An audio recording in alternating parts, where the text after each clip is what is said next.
ओम शांति।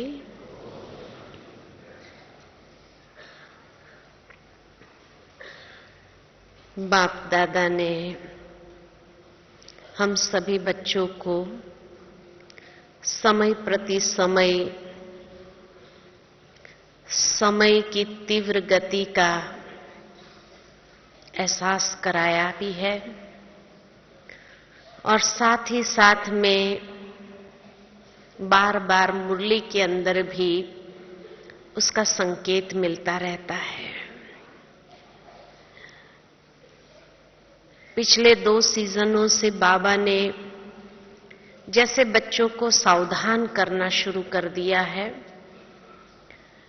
कि बच्चे अब समय की गति को पहचानते हुए अपने अंदर पुरुषार्थ की रफ्तार को भी तेज करो।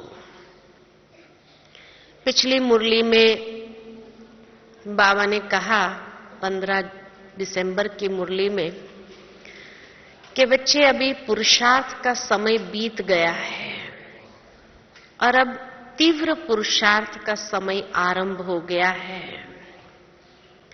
जब बाबा ने ये बात कही तो तीव्र पुरुषार्थ किसको कहा जाए, उस पर विचार चल रहा था कि क्या एक जगह बैठ करके मौन धारण करके 8 घंटा हम निरंतर योग करना शुरू कर दे, क्या इसको तीव्र पुरुषार्थ कहेंगे? किसी से बातचीत ही न करे और एकदम मौन धारण कर ले, क्या इसको तीव्र पुरुषार्थ कहेंगे? तीव्र पुरुषार्थ का मतलब क्या समझते हैं कि निरंतर सब कार्य को छोड़ करके, सेवाओं को छोड़ करके हम 8-8 घंटे की तपस्या आरंभ कर दें, क्या इसको तीव्र पुरुषार्थ कहेंगे? तीव्र पुरुषार्थ का भाव क्या है बाबा का? तो सोचते सोचते ये बात याद आई कि जब भी दादियां मम्मा के विषय में सुनाते हैं तो ये बात मम्मा के जीवन की बहुत प्रसिद्ध सुनने को मिलती है कि मम्मा ने पुरुषार्थ का अर्थ बताया था, जो आज भी हम सभी को याद होगा कि पुरुषार्थ का मतलब है कि जो गलती हो जाए वो दोबारा रिपीट नहीं होनी चाहिए। इतना हमारा अटेंशन हो, रियलाइजेशन हो और वो गलती को परिवर्तित कर दे ताकि वो दोबारा रिपीट न हो, इसका नाम है पुरुषार्थ। ये मम्मा ने डेफिनेशन दी थी यज्ञ के अंदर कि पुरुषार्थ का भावार्थ ये है। अब जब बाबा ने कहा कि पुरुषार्थ का समय बीत गया और तीव्र पुरुषार्थ का समय आरंभ हो गया है, तो तीव्र पुरुषार्थ माना क्या? तीव्र पुरुषार्थ का भावार्थ जो बाबा ने हम बच्चों को डिफाइन करके बताया 15 तारीख की मुरली के अंदर, वो यही था कि तीव्र पुरुषार्थ माना तीव्र परिवर्तन। पुरुषार्थ माना परिवर्तन, कि रियलाइज करते हुए परिवर्तन कर दे ताकि वो गलती दोबारा रिपीट न हो। तो तीव्र पुरुषार्थ माना तीव्र परिवर्तन। ये नहीं समय है अभी कि गलती हो जाए, उसके बाद उसको महसूस करो और उसके बाद उसको परिवर्तन करो, अब वो समय नहीं है। बाबा ने कहा कि हर बच्चा अपनी कमी कमजोरी को जानता है। दूसरा कोई अगर हमें पॉइंट आउट करके बताता भी है कि आपके अंदर ये कमी कमजोरी है, तो हम स्वाभाविक रीति से कह देंगे नहीं नहीं ऐसी बात नहीं है। हम कभी उस बात को एक्सेप्ट नहीं कर पाते हैं कोई अगर हमारी कमी कमजोरी को पॉइंट आउट करे तो, लेकिन अंदर में व्यक्ति समझ सकता है कि हाँ ये बात इसने मुझे कही लेकिन ये कमी है मेरे अंदर। अंदर में वो उसको स्वीकार भी करता है, या अंदर में अपने आप को जानता भी है कि उसने तो इतना ही पार्ट देखा, लेकिन मेरे अंदर कितना परसेंटेज में वो कमी कमजोरी है वो शायद इसको पता नहीं है। तो हर इंसान अपनी कमी कमजोरी को बहुत अच्छी तरह जानता है, कितने परसेंटेज में है ये भी जानता है। बाबा ने इसीलिए कई बार कहा है कि बच्चे मोटे मोटे विकारों को तो खत्म कर दिए, लेकिन जो छोटे छोटे कमजोरी के रूप में वो अंश रह गए हैं, वो अंशों को भी अभी तक हम अपने संस्कारों में पालते जा रहे हैं। अंदर समझते हुए भी उसको पालते जा रहे हैं, उसको परिवर्तन नहीं कर पाते। क्यों नहीं कर पाते हैं परिवर्तन? जब 18 जनवरी के दिन बाबा के घर आते हैं, बाबा के कमरे में जाते हैं, तो दृढ़ संकल्प भी कर लेते हैं कि आज के बाद अभी मैं ये कमी कमजोरी को अपनी छोड़ के जा रहा हूं। ये दृढ़ संकल्प भी कर लेंगे, लेकिन यहां से जाने के बाद क्या होता है? थोड़े ही समय में वो कमी कमजोरी वापस हमारे संस्कारों में दिखाई देने लगती है। उसका कारण क्या है? तो उसका सबसे पहला कारण यही है कि जब हम अपने कार्य स्थान पर जाते हैं और वही कमी कमजोरी दूसरों में देखना शुरू करते हैं, क्योंकि जो चीज अपने अंदर है, जो चश्मा हमने पहना है वो दिखाई तो देगा। तो जब वो कमी कमजोरी दूसरे के अंदर दिखाई देने लगती है तो फिर सोचने लगते हैं कि अरे ये मेरे से पुराना, इसमें अभी तक ये पड़ी है, इसने अपने आप को परिवर्तन नहीं किया, तो मेरे में तो बहुत कम है। अब ये सोच करके हमने वो दनलब के तकिए लगा दिए, और जब ये दनलब के तकिए लग जाते हैं तो वो दृढ़ संकल्प जो बाबा के कमरे में किया हुआ था वो ढीला होने लगता है। और जैसे ही वो संकल्प हमारा ढीला हो जाता है तो पुरुषार्थ की रफ्तार भी हमारी कम होने लगती है। कि जो तीव्र पुरुषार्थ का संकल्प हमने लिया कि अब से लेकर के हमें तीव्र पुरुषार्थ करना, यानी तीव्र परिवर्तन करना है, ये कमी कमजोरी दोबारा मेरे जीवन में आनी नहीं चाहिए, ये जो हमने दृढ़ संकल्प किया है वो कमी कमजोरी वापस अपना स्थान ले लेती है। तो परिवर्तन की शक्ति हमारी कम हो जाती है। इसीलिए बाबा ने शायद 31 दिसंबर में बार बार हम बच्चों को ये पक्का कराया कि ये साल जो आने वाला है उसमें लक्ष्य क्या है। लक्ष्य की ओर हमारा बार बार ध्यान खींचा कि हर एक का लक्ष्य ही है बाप समान बनने का। तो जब बाप समान बनने का लक्ष्य है तो उसके लिए बाबा एक विशेष शक्ति की गिफ्ट देता है, और वो शक्ति की गिफ्ट बाबा ने जो हम बच्चों को दी वो थी परिवर्तन शक्ति। तो बार बार भिन्न भिन्न रूप से बाबा हम बच्चों को कोई न कोई विधि से ये जैसे अंडरलाइन कराना चाहते हैं कि बाबा ने जब ये गिफ्ट दिया ये सीजन के लिए, यानी ये साल के लिए, तो जो सीजन को वरदान मिलता है, जो समय को वरदान मिलता है, ये साल को जो बाबा का वरदान है कि बाबा ने हर बच्चे को परिवर्तन की शक्ति की गिफ्ट दी है, और विधि भी बताई इसके प्रयोग करने की कि जब भी अगर आप देखो कि वो कमी कमजोरी आपके जीवन में आ रही है तो दिल से अधिकार से मेरा बाबा कहो, तो देखो बाबा हाजिर हो जाता है, सर्व शक्तियों के साथ हाजिर हो जाता है।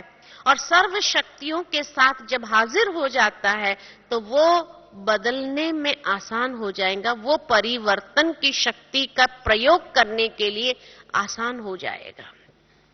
ये वरदान भी बाबा ने दे दिया कि तीव्र पुरुषार्थ करने के लिए, जो तीव्र परिवर्तन करना चाहते हैं उसके लिए बाबा ये साल को ये वरदान दे रहे हैं, गिफ्ट के रूप में दे रहे हैं। यानी हमारे तीव्र पुरुषार्थ को सहज करने की विधि बाबा ने एक हमको एक यंत्र दे दिया एक प्रकार से, कि अब इस यंत्र का प्रयोग करते हुए आप तीव्र पुरुषार्थ करो।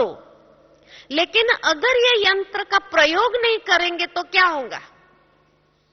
है, लेकिन इसका इस्तेमाल नहीं हो रहा है तो क्या होगा? वो पड़ा रहेगा और साल के बाद बहुत पश्चाताप होगा कि बाबा ने ये साल को वरदान दिया था, मैं करना चाहती थी तो कर सकती थी, लेकिन मैंने किया नहीं।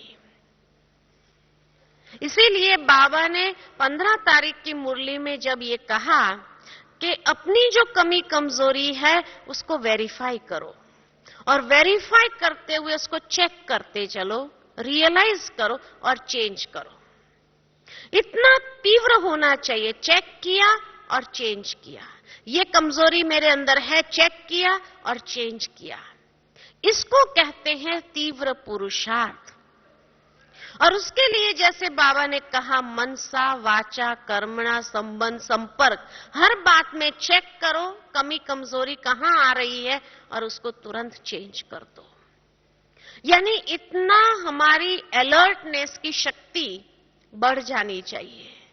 जितनी ये अलर्टनेस हमारी बढ़ जाएंगी उतना ही हम अपने अंदर तीव्र परिवर्तन करते हुए तीव्र पुरुषार्थ कर पाएंगे।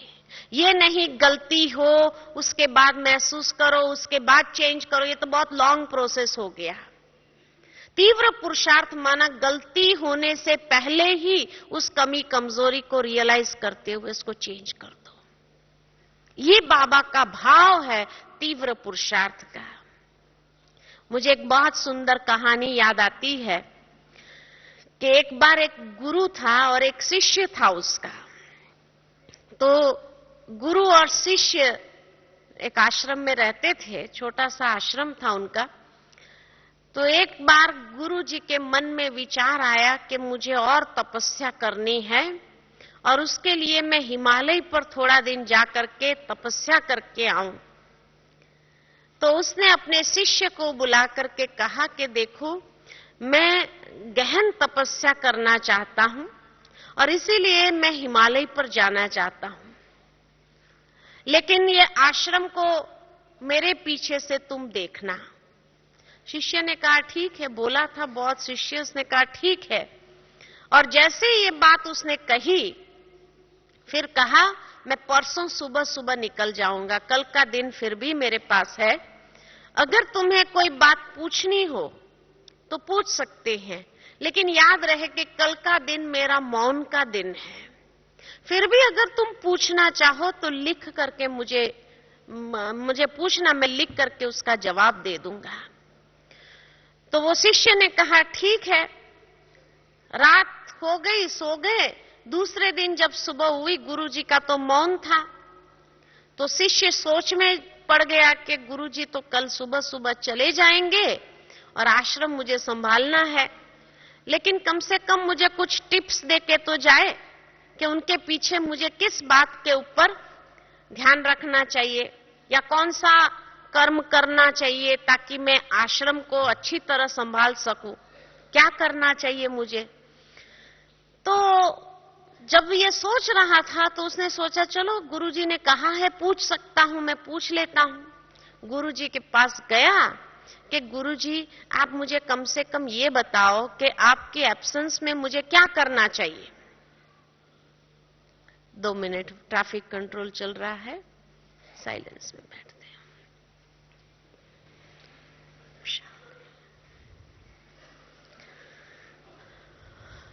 तो इसीलिए जब वो गुरुजी के पास जाता है और गुरुजी से पूछता है कि गुरुजी आप कल चले जाएंगे तो आप कम से कम मुझे इतना बता के जाइए कि आश्रम संभालने के लिए मुझे क्या करना चाहिए। तो गुरुजी ने एक कागज और एक कलम ली और एक कागज के ऊपर उन्होंने एक शब्द लिखा और वो शब्द था जागृति।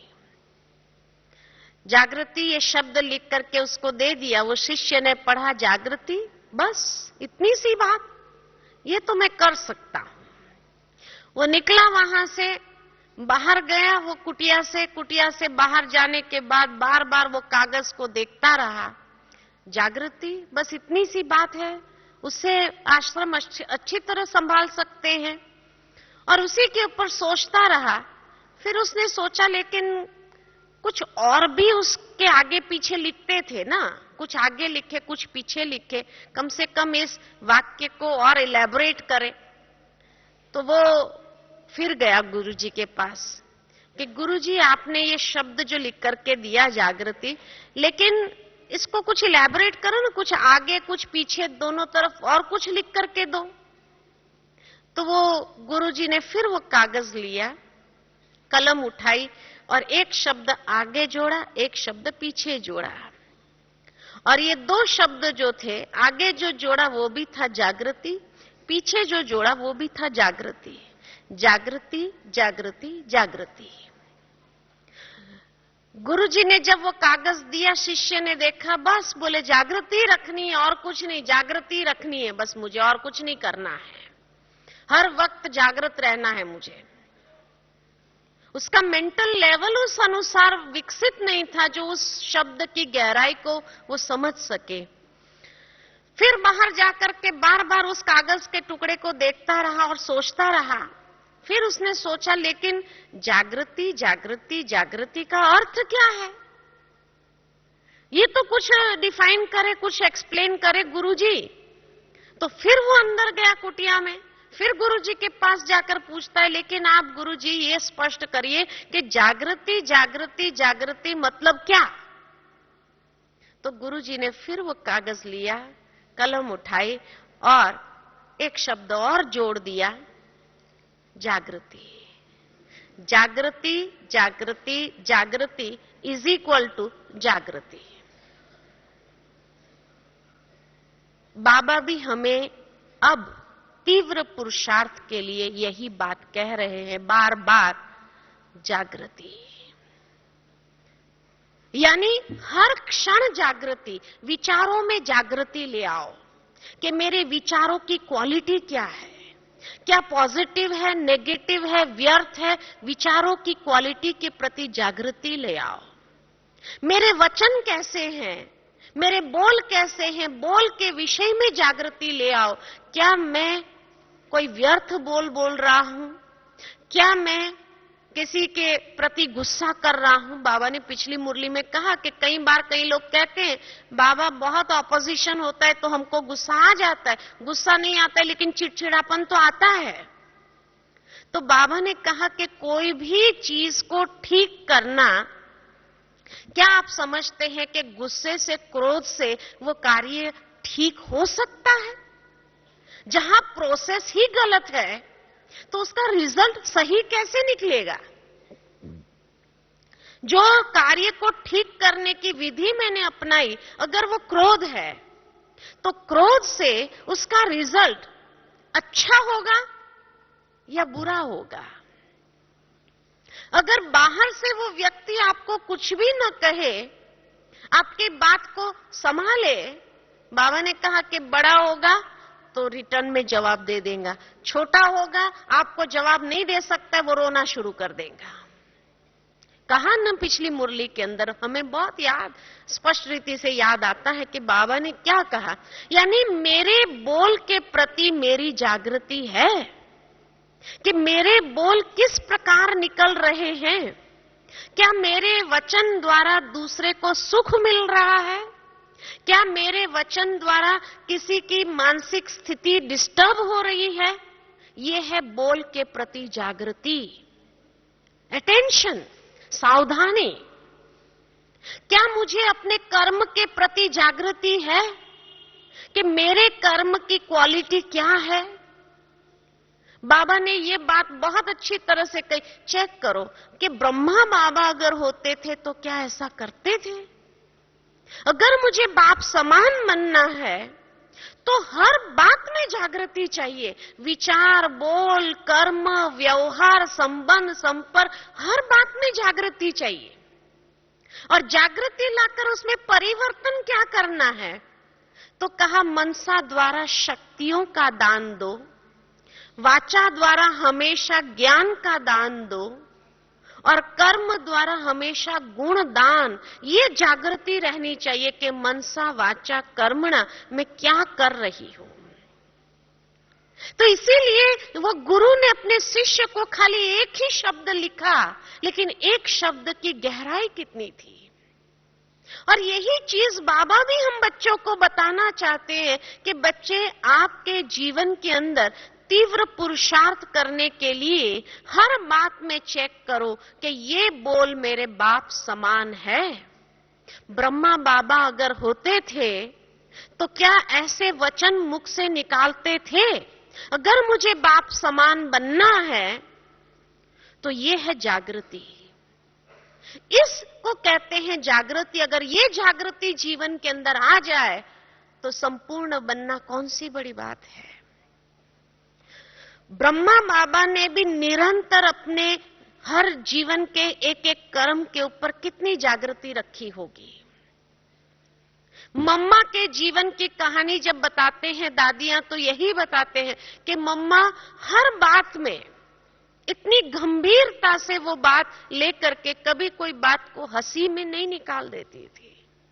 बाबा ने कहा माना उसके ऊपर इतना गहराई से चिंतन करके ये गंभीरता का जो गुण था वो मम्मा अपने आप में चेकिंग करने के लिए या यही तो जागृति अपने अंदर रखती थी कि मेरा कोई भी मन वचन कर्म किसी को दुख देने वाला नहीं होना चाहिए। आज हमारी दादियों के जीवन में हम देखते हैं तो क्या दिखाई देता है कि हर वक्त उनके अंदर कितनी जागृति है। जागृति है तब तो उनको सारे यज्ञ की एक प्रकार की फिक्र है कि यज्ञ का हर एक आत्मा, बाबा का हर एक बच्चा संपूर्ण होना चाहिए। हर एक बच्चे के प्रति उनका कंसर्न है एक प्रकार से।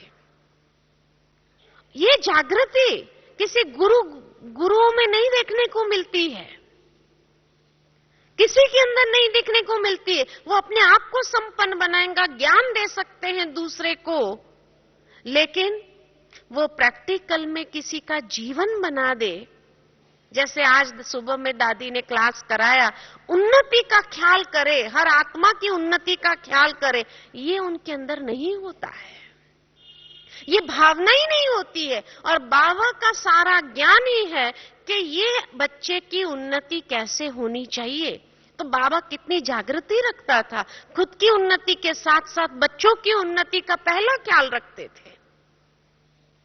ये है तीव्र पुरुषार्थ की विधि कि अगर मुझे तीव्र पुरुषार्थ करना है तो जितनी हमारे जीवन के अंदर जागृति होगी उतना तीव्र परिवर्तन करने की विधि को हम प्रैक्टिकल यूज कर सकेंगे। जिसके लिए बाबा ने कहा नेगेटिव से पॉजिटिव में उसको परिवर्तन कर देना। अगर कोई नेगेटिव बोल भी रहा है, कोई नेगेटिव कर भी रहा है, तो भी मैं उसको परिवर्तन कर दूं और परिवर्तन करते हुए अपने जीवन में उस चीज को ले आऊं, धारणा में ले आऊं।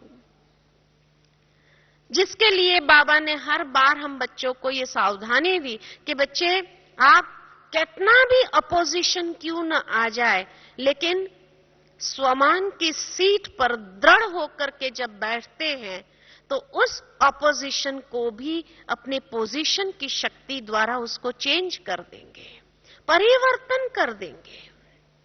तो स्वमान की सीट पर दृढ़ रहना माना क्या? ये थोड़ी कि सारा दिन मैं रिपीट करती रहूं कि मैं मास्टर सर्वशक्तिमान आत्मा हूं, मैं मास्टर सर्वशक्तिमान आत्मा हूं, और परिस्थिति आए तो एक भी शक्ति कार्य में नहीं आए और मैं फेल हो जाऊं, उसको मास्टर सर्वशक्तिमान कहेंगे? तो स्वमान हम बहुत ऊंचे ऊंचे लेकर के बैठ जाते हैं, लेकिन अगर वो स्वमान को खाली रिपीट करते रहेंगे संकल्पों में तो वो जागृति क्रिएट नहीं करता है। लेकिन उस स्वमान की सीट पर दृढ़ होना माना वो स्वमान हमारा संस्कार बन जाए, ऐसी जागृति आ जाए। संस्कार कैसे बनता है? किसी के अंदर कमजोरी के संस्कार भी कैसे डेवलप होते हैं? तो कमजोरी के संस्कार डेवलप होने का आधार कि जब कोई या तो बार बार नेगेटिव सोचता है, व्यर्थ चिंतन करता है, या किसी के अवगुणों को देखा, किसी की कमजोरी को मैंने देखा और वो देखते हुए उस फीलिंग्स में चले गए। उस फीलिंग्स में जैसे गए यानी उसका स्वरूप बनते गए।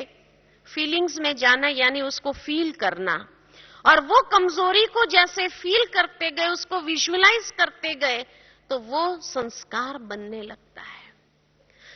कोई बात के लिए नेगेटिव सोचा और बार बार जब नेगेटिव सोच रहे हैं, उसको फील कर रहे हैं, वो विजुअलाइज करते हैं, तो वो विजुअलाइज करते करते आपका स्वरूप वो बन जाता है। इसी तरह कमजोरी के संस्कार आए हमारे अंदर। पहले थोड़ी कमजोरी के संस्कार थे, पहले नहीं थे, और फिर अगर आए तो इसका मतलब या तो मैंने नेगेटिव चिंतन किया है, व्यर्थ चिंतन किया है, और वो व्यर्थ चिंतन कर करके उस बात को अंदर में फील करते हुए फीलिंग्स उसको जोड़ा, उसमें अपनी फीलिंग्स को जोड़ते गए और जोड़ते गए, उसको विजुअलाइज करते गए, और विजुअलाइज करते हुए वो चीज अपने जीवन के अंदर आ गई। ब्रह्मा बाबा ने संपूर्णता को प्राप्त किया, तो बाबा ने क्या विजुअलाइज किया? दादियां बताती है कि बाबा का जो अंतिम पुरुषार्थ था वो यही रहा कि बाबा यही सोचते थे कि फरिश्ता मैं बन जाऊं, और फरिश्ता स्वरूप को बार बार सोचते हुए उसको फील करते गए, और उसको फील करते हुए फरिश्ता स्वरूप में जैसे बाबा चलता था तो भी लगता था फरिश्ता कोई चल रहा है, इतना लाइट। और वो विजुअलाइजेशन बाबा का, और वो विजुअलाइजेशन, वो फीलिंग, तो वो धीरे धीरे स्वरूप बनते गए बाबा, और फरिश्ते के संस्कार प्रत्यक्ष रूप में इमर्ज हो गए, और इस तरह से संपूर्णता को बाबा ने पाया। पहले बाबा यही सोचते थे कि मैं जाकर नारायण बनूंगा, मैं ही वो विष्णु का स्वरूप हूं, विष्णु चतुर्भुज, ये स्वमान बाबा देते थे बच्चों को।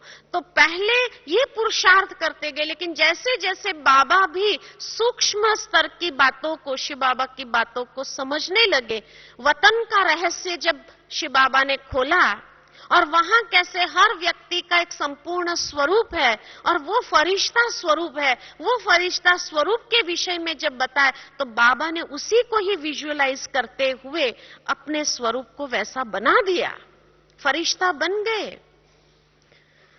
बाबा भी हम बच्चों को यही कहना चाहते हैं कि आपका अगर बाप समान बनने का लक्ष्य है इस साल के लिए, तो बार बार अपने स्वरूप को विजुअलाइज करो, ये स्वरूप को विजुअलाइज करो, क्योंकि हर एक बाबा के बच्चे का, हर एक आत्मा का संपूर्ण फरिश्ता स्वरूप ऊपर है, और ये पुरुषार्थी स्वरूप और वो संपूर्ण फरिश्ता स्वरूप दोनों जाकर के एक हो जाने वाले हैं। और जब ये एक हो जाने वाले हैं, तो वो स्वरूप का आवाहन करना माना उसको रियलाइज करना, उसको फील करना, उसके विषय में सोचना, और उसको विजुअलाइज करते हुए स्वयं को उस स्वरूप में देखो। बाबा जो हम बच्चों को ड्रिल कराता है कि बच्चे अशरीरी बनते जाओ, अशरीरी 1 सेकंड के अंदर बन जाओ, और ये अशरीरीपन की जो ड्रिल बाबा हमें कराते हैं, तो ये ड्रिल किस चीज के लिए कराते हैं? कि कोई भी परिस्थिति आए और हमारी बुद्धि उसमें जो फंस जाती है, तो वो फंसे नहीं, उसके लिए ये अभ्यास जितना हमारा बहुत काल का होगा, तो ये अभ्यास होने से ही वो परिस्थिति जब प्रैक्टिकल आएगी, तो आपको अशरीरी बनना सहज हो जाएगा, क्योंकि वो जागृति अंदर में इतनी बनी हुई है कि वो जागृति से वो स्वरूप तुरंत याद आ जाएगा, वो अभ्यास तुरंत याद आ जाएगा, और अभ्यास याद आने से आप प्रैक्टिकली अपने आप को डिटैच कर सकेंगे। ये नहीं कि अभी तो मैं ये स्वमान अपने आप को देती रहूं कि हाँ मैं प्रकृति जीत आत्मा हूं, मैं परिस्थिति के ऊपर विजयी आत्मा हूं, ये हम अपने आप को स्वमान देवे, लेकिन जब प्रैक्टिकल परिस्थिति आए तो हम विजयी भी ना हो सके। तो स्वमान ले लिया, यानी सोचते रहे, रिपीट करते रहे, लेकिन उसका स्वरूप बनना।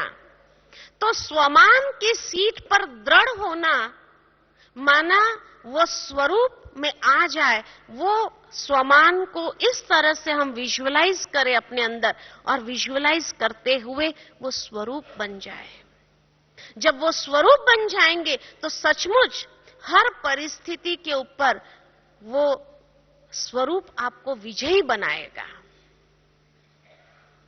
तो इसलिए बाबा ने बाप समान बनने की जो विधि बताई कि बच्चे, जब ब्रह्मा बाबा ने उस संपूर्ण फरिश्ता स्वरूप को प्राप्त किया तो उसका आधार क्या था, और ये आधार हमें अपने जीवन में ले आना है कि हर कर्म करते हुए अपने आप से पूछो, क्या ये कर्म मेरा बाप समान है? क्या ये मेरा बोल बाप समान है? क्या ये मुझे ब्रह्मा बाप समान बनाएगा? और इस तरह की अगर जागृति आ जाए तो हमसे कभी भी कोई गलत कर्म नहीं होगा। इतना हमारा अपने हर कर्म के ऊपर अटेंशन हो जाएगा, और फिर उसको चेंज करना। अगर ये बाप समान नहीं है तो चेंज कर दो उसको। बाप समान वाली कर्म कौन से है, ये मुझे करना है। बाप समान वाला बोल कौन सा है, वो मुझे करना है। तो वो चेंज हो गया, और जब चेंज हो गया तो चेंज होने के बाद आपको अपने आप में विजयी होने का एक नशा महसूस होगा। क्योंकि जब कोई चीज के ऊपर आप विजयी बन जाते हैं तो ऐसा लगेगा जैसे मैंने उस संस्कार के ऊपर विजय प्राप्त कर ली, और वो संस्कार से जब हम मुक्त हो गए तो उससे खुशी का पारा, नशा एक ऐसा चढ़ेगा कि सचमुच मैं विजयी आत्मा हो गई। जैसे एक बच्चा अगर एक दौड़ में भी फर्स्ट नंबर आता है या विजयी होता है तो उसकी खुशी उसको कितनी होती है, क्योंकि उसने वैसी मेहनत की हुई है। तो मेहनत बहुत सिंपल है, बाबा इसीलिए कोई बड़ी मेहनत भी हमको नहीं दे रहा है। मेहनत बहुत सिंपल है, तीव्र पुरुषार्थ करने के लिए भी, ताकि अचानक के खेल में हम ऐसे एवर रेडी बने, और वो एवर रेडी बनने के लिए हमारा बहुत काल का अभ्यास हमको उस समय में काम आ जाए।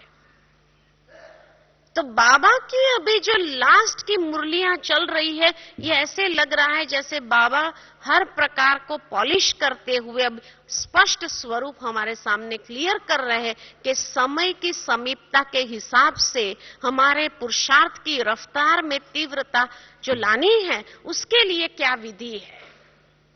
कई लोग पूछते हैं समय अनुसार हमें कौन सा पुरुषार्थ करना चाहिए। समय अनुसार अब यही पुरुषार्थ करना है कि जो कमी कमजोरी का संस्कार है, अब वो कमी कमजोरी का प्रयोग दोबारा नहीं होना चाहिए। ये परिवर्तन शक्ति को अपनाओ, यही समय अनुसार पुरुषार्थ है। उसके लिए जैसे कहा, कोई एक लाइन नहीं है एक हर एक के लिए, हर ब्राह्मण के लिए कि ये करना है। जो बेसिक बातें हैं वो तो बाबा ने हमको कई बार सावधान कर दिया कि भाई आप अपना पुरुषार्थ जो है, चाहे डेली रूटीन की जो बातें हैं वो तो रूटीन की बातें, वो बेसिक बातें हैं कि अमृत वेले उठे कि नहीं उठे, ये बेसिक बातें हैं।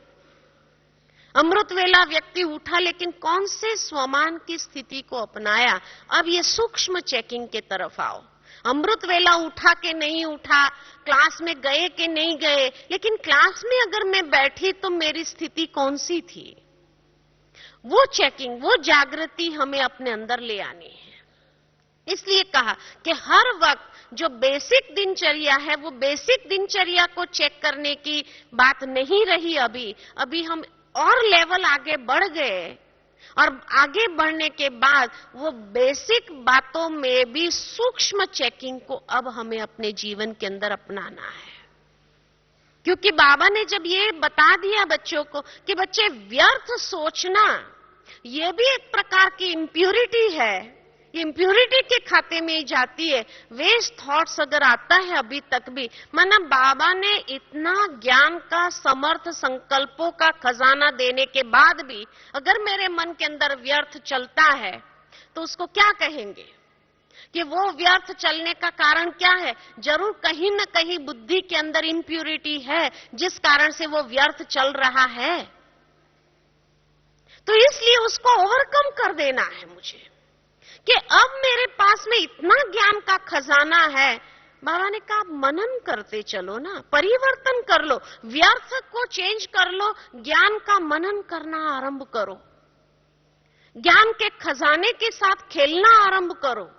और जितना ज्ञान का मनन चिंतन चलेगा, व्यर्थ से अपने आप फ्री हो जाएंगे और बुद्धि की स्वच्छता भी हमारी बढ़ने लगेगी, बुद्धि की प्योरिटी की स्टेज भी हमारी बढ़ने लगेगी। लेकिन अभी तक भी हम अपने आप को व्यर्थ की बातों में, व्यर्थ संकल्पों में इतना ज्यादा लगाए रखे हुए हैं, तो फिर संपूर्णता तो हमारे लिए बहुत दूर हो जाएंगी, बाप समान स्थिति तो बहुत दूर हो जाएंगी। और तीव्र पुरुषार्थ तो क्या, पुरुषार्थ की गति भी बहुत स्लो हो जाएंगी कि इस गति से अगर चलेंगे तो समय पर पहुंच पाएंगे अपनी मंजिल को। ये बात है। तो अब अपने आप में यही एक जागृति हर वक्त ले आनी है, और हर कर्म इधर उधर देखो नहीं, क्योंकि दूसरे को देखेंगे, दूसरे की कमजोरी को देखेंगे तो डनलप के तकिया लगना शुरू हो जाएगा कि भाई ये तो इतना पुराना है, मेरे अंदर भी अगर ये आ गए, मेरे में तो कम परसेंटेज है ना, तो चलेगा नहीं। फिर भी मैं तो कहती हूं, उसके अंदर, जिसके अंदर आपने कमी कमजोरी देखी, उसको भी एप्रिशिएट करना सीखो। क्यों एप्रिशिएट करें? उसके अंदर कमी कमजोरी है, फिर एप्रिशिएट क्यों करें हम उसको? कि इतने सालों के बाद ये कमजोरी का संस्कार इतना पावरफुल होने के बावजूद भी अभी तक उसने हिम्मत नहीं हारी और बाबा का हाथ नहीं छोड़ा है। ये उसको धन्यवाद दो। क्योंकि अगर व्यक्ति के अंदर कमजोरी है तो माया तो उसको भगा के ले जाने वाली ही है। बाबा नहीं कई बार कहते आश्चर्यवत सुनंती कथंती और भागंती हो जाते। तो जो माया, माना वो अपने संस्कार से, इसका मतलब युद्ध कर रही है ना, और युद्ध करके भी अभी तक बाबा का हाथ नहीं छोड़ा है, तो इसका मतलब कि उसने अभी तक वो कमजोरी को जानते हुए, वो कमजोरी का संस्कार होने के बाद भी बाबा का हाथ नहीं छोड़ा है, माना वो पुरुषार्थ तो कर रही है ना। तो उसके प्रति और उसको शुभ भावना का दान दो कि भाई वो पुरुषार्थ कर रही, लेकिन शायद उसके पुरुषार्थ की शक्ति कम है, तो हम उसको थोड़ी एक्स्ट्रा पावर दे दे ताकि वो अपने उस कमजोरी के संस्कार के ऊपर विजयी हो जाए। इतनी मदद करो ना, इतना सहयोग दे दो, एप्रिशिएट करो कि अभी तक उसने हिम्मत नहीं हारी है माया के ये संस्कार के साथ। युद्ध करते करते करते करते इतने साल बीत गए, अभी तक अगर वो विजयी संपूर्ण नहीं हो पाई है, लेकिन अभी तक हिम्मत नहीं हारी है और बाबा का हाथ पकड़ के रखा है, तो ये धन्यवाद के पात्र नहीं है।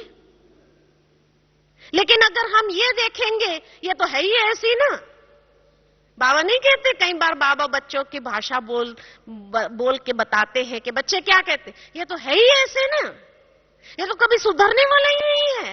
तो माना हमने उसको शुभ भावना का सहयोग दिया या हमने श्राप दे दिया। तो ब्राह्मणों का कर्तव्य श्राप देना है या उसको शुभ भावना का सहयोग देना है? हमारा भाई या बहन है और हमारा भाई या बहन है, तो हमें क्या करना चाहिए? उसको सहयोग देना चाहिए, या ये वरदान मुख से निकाले, ये श्राप के बोल निकाले, ये तो है ही ऐसा, ये कभी सुधरने वाला ही नहीं है। अरे बेचारा युद्ध करते करते वो दूसरे को जब उस संस्कार से परेशान कर रहा है, तो सोचो दूसरे को परेशान करने से पहले वो खुद अपने संस्कार से कितना परेशान होगा तभी तो वो दूसरे को भी उस संस्कार से परेशान कर रहा है। तो खुद उस भोगना को तो पहले भोग रहा है कि नहीं भोग रहा है, और खुद अगर उसको पहले भोग रहा है, तो वो मानसिक रूप से कितना बेचारा थका होगा, तब जाकर के वो दूसरों को भी परेशान करता है उस कमजोरी के संस्कार से, लेकिन फिर भी हिम्मत नहीं हार रहा है और अभी तक भी युद्ध करके इतने साल निकाल दिया और चलता रहा और बाबा का हाथ नहीं छोड़ा, माया का नहीं बना अभी तक, तो धन्यवाद का पात्र नहीं है। क्या कहना चाहिए? क्या उसको यही श्राप दे दो, ये है ही ऐसा, सुधरने वाला ही नहीं, छोड़ दो उसको, छोड़ देना चाहिए उसको। हा? तो इसीलिए जब अपने परिवारपन की फीलिंग आएंगी तो हम ये समझे कि भाई उसकी मानसिक शक्ति या उसकी मनसा पावर थोड़ी कम पड़ रही है, जो अभी तक वो संस्कार के ऊपर विजयी पाना उसके लिए थोड़ा डिफिकल्ट हो रहा है, तो हम उसको वो मनसा शक्ति का दान दे, जिससे उसको एक्स्ट्रा पावर अगर लग जाए, बूस्टर लग जाएगा। आप अगर पावरफुल है उससे, तो आप अपना बूस्टर लगा करके उसको विजयी बनने में मदद कराओ ना। हा? तब हम समझे कि हाँ, आपकी स्थिति उससे अच्छी है। अगर उसकी स्थिति को देख करके आप ये हो जाते हो, हिल जाते हो और अपनी कमजोरी को भी डनलप के तकिए लगा रहे हैं, तो फिर भी वो पावरफुल है, आप कमजोर हैं। हम तो यही कहेंगे। तो इसीलिए जहां अपने परिवार की एक फीलिंग आती है और अपना ही भाई या बहन है, तो उसको हम मनसा का शुभ संकल्पों का दान दे, ताकि उसको एक्स्ट्रा एक बूस्टर लग जाए, एक्स्ट्रा शक्ति मिल जाए, जो अपने संस्कार के ऊपर विजयी बनने की ताकत उसमें आ जाए।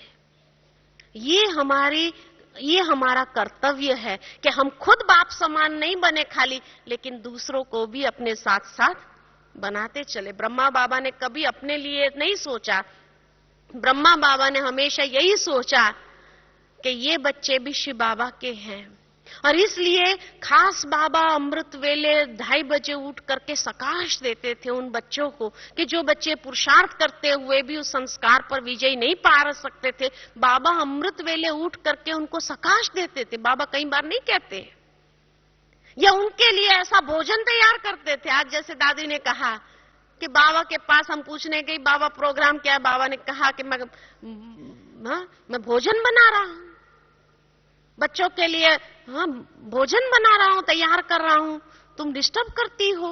भावार्थ ये है कि बाबा ऐसे ऐसे विचार सागर मंथन करके पॉइंट निकालता था, ताकि उस बच्चे को अगर तीर की तरह लगे और वो बच्चा परिवर्तन हो जाए। तो बाबा को कितना होना रहता था कि शिव बाबा के बच्चे हैं, ये भी तो संपूर्ण बनने चाहिए, खाली मैं बन जाऊं ये तो कभी बाबा ने नहीं रखा ना, ये तो कभी बाबा ने नहीं सोचा। लेकिन अभी तक भी हम बच्चे अपना सोच लेते हैं कि छोड़ो ना, दूसरे का क्या करना, अपन करते चलो। अब अपन करते चलो माना हम करते रहे, दूसरों को मदद नहीं करना है, छोड़ो आप। ये भी स्वार्थ वृत्ति हो गई। ब्रह्मा बाबा होते थे तो ऐसा नहीं करते हैं। अगर मुझे बाप समान बनना है तो मुझे भी सभी आत्माओं को मनसा शक्ति का दान देना है, उसको सहयोग देना है। ब्राह्मणों को तो दान नहीं दिया जाता है, लेकिन उसको सहयोग देना है अपनी मनसा शक्ति का, और सहयोग देकर के उसको उठाना है। थोड़ा उसको लिफ्ट करेंगे तो पार हो जाएगा वो, ये सोचो। तो इसीलिए उसके मदद करने की भावना हो, उसको ऐसी ज्ञान की बातें हम देवे ताकि वो उस बात के ऊपर विजयी हो सके, और उसको कर्म के द्वारा भी ऐसे गुण दान हम करते रहे, श्रेष्ठ कर्म का दान देते चले, ताकि उसको भी कर्म करने की हिम्मत अपने अंदर बने। वो हिम्मत अगर हार रहा है तो उसके अंदर फिर से एक मोटिवेट होने की शक्ति आ जाए अपने आप में। तो ये हमारा सबसे बड़ा कर्तव्य है समय के अनुसार। तब कहेंगे कि हाँ, तीव्र पुरुषार्थ हमारा हो रहा है और हम बाप समान स्थिति को प्राप्त करेंगे। जो बाबा ने ये साल के लिए हमें लक्ष्य दिया कि ब्रह्मा बाप के समान मुझे बनना है, ये साल का ये लक्ष्य है। और उसके लिए कहा जैसे जागृति के हर वक्त मुझे अपने समय, श्वास, संकल्प, शक्ति सबको सफल करते जाना है। कोई भी कर्म या कोई भी समय, शक्ति, श्वास, संकल्प मेरा व्यर्थ नहीं जाना चाहिए। ये जागृति हर वक्त मुझे अपने ऊपर रखनी है। इसको कहा जाता है तीव्र पुरुषार्थ। तो समय की रफ्तार अनुसार ये तीव्र पुरुषार्थ करना। ओम शांति।